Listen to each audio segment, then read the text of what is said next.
जय श्री राम दोस्तों, क्या आप लोग जानते हैं कि महारथी कर्ण के कवच कुंडल इंद्रदेव दान में मांगने के समय अर्जुन आकर पहुंचे और इंद्रदेव को क्या कहे थे भला बुरा। आज हम इसी के बारे में पूरे विस्तार में जानेंगे। अगर आप चैनल पर नए हैं तो चैनल को सब्सक्राइब और वीडियो को लाइक जरूर से कर दीजिएगा, क्योंकि इसी तरह का स्पिरिचुअल वीडियो मैं आप लोगों के लिए लाता रहता हूँ। महारथी कर्ण के कवच कुंडल इतने शक्तिशाली थे कि उसे कोई भी अस्त्र शस्त्र भेद नहीं कर सकता था। इंद्रदेव के पुत्र अर्जुन होने के कारण कर्ण ही उसके विपक्ष योद्धा था। एक सुबह सूर्योदय से पहले सूर्यदेव आकर कर्ण के कक्ष में प्रकट हुए और बोले, आज तुम मुझे अर्घ्य अर्पित करने के लिए नहीं आओगे। तभी कर्ण ने पूछे कि क्यों। सूर्यदेव ने कहा कि इंद्रदेव के पुत्र अर्जुन होने के कारण इंद्रदेव छल से तुम्हारे कवच कुंडल ही दान में मांग लेंगे। तभी कर्ण ने कहा कि ये तो मेरा प्रण है, मैं हर सुबह आपको अर्घ्य अर्पित करने के लिए जाता हूँ, आज भी मैं जाऊंगा। मेरे कवच कुंडल के भय से मैं नहीं जाऊंगा, आप ऐसा मत सोचिए। सूर्यदेव बोले कि अगर तुम आओगे मुझे अर्घ्य अर्पित करने के लिए तो तुम आज कोई भी दान मत देना।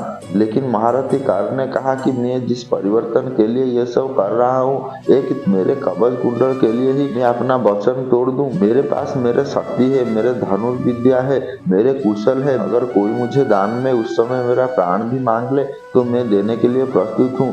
और जब सुबह हुई, महारथी कर्ण ने स्नान किए और अर्घ्य अर्पित किए सूर्यदेव को। तभी इंद्रदेव छद्मवेश में एक ऋषि के रूप धारण करके आए और कर्ण को उनके कवच और कुंडल दान में मांग लिए। तो तभी कर्ण ने जानते हुए भी कि ये छद्मवेश में आए हैं इंद्रदेव, फिर भी उन्होंने अपने कवच और कुंडल दान देने के लिए प्रस्तुत हो गए। तो उस तरफ अर्जुन को भी पता चल चुका था कि इंद्रदेव छल से कर्ण की कवच और कुंडल दान मांगने के लिए आ रहे हैं। तो अर्जुन भी बहुत जोर से दौड़ के आ रहे थे। तभी कर्ण ने अपने कवच और कुंडल इंद्रदेव को बहुत पीड़ा से चीर के, क्योंकि कर्ण की कवच और कुंडल उनकी अंग थी, इसीलिए बहुत पीड़ा से कर्ण ने अपने कवच और कुंडल को इंद्रदेव को दान देते हुए कहा कि इस तरह नहीं इंद्रदेव, आप अपने असली स्वरूप पे आइए, तभी जाकर आप इस दान को ग्रहण कर सकते हैं। इसे छल का नाम मत दीजिए, आप अपने स्वरूप पे आइए। मैं आपको जान चुका हूँ कि आप इंद्रदेव है। तभी इंद्रदेव अपने स्वरूप पे आए थे और कर्ण से कवच और कुंडल ग्रहण किए थे। तभी आकर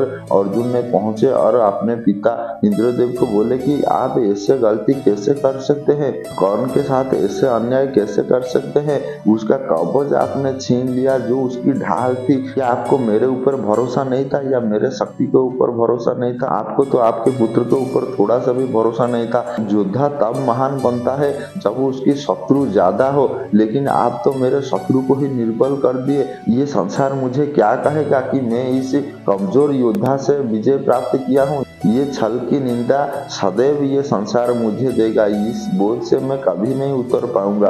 आपने मेरे साथ बहुत बड़ा अन्याय कर दिया पिताजी। आप मेरे पिता हो, आप मुझे शक्ति देने के बजाय आप मेरे शत्रु को ही कमजोर बनाकर मुझे ही निर्बल बना दिया है। पिताजी देव को अपनी गलती समझ में आ गई थी और महारथी कर्ण को बोले थे कि मैं तुम्हें एक अस्त्र प्रदान करना चाहता हूँ कि इस अस्त्र से तुम्हें किसी भी योद्धा का वध कर सकते हो। तभी कर्ण ने कहा कि मैं कोई व्यापार नहीं कर रहा हूँ, मैं दान में दे रहा हूँ। आप ऐसे कैसे सोच सकते हैं कि मैं आपसे कुछ ग्रहण करूंगा? तभी इंद्रदेव बोले कि मैं अगर तुम्हें कुछ नहीं दूंगा तो मैं अपने पद का मर्यादा हरा बैठूंगा।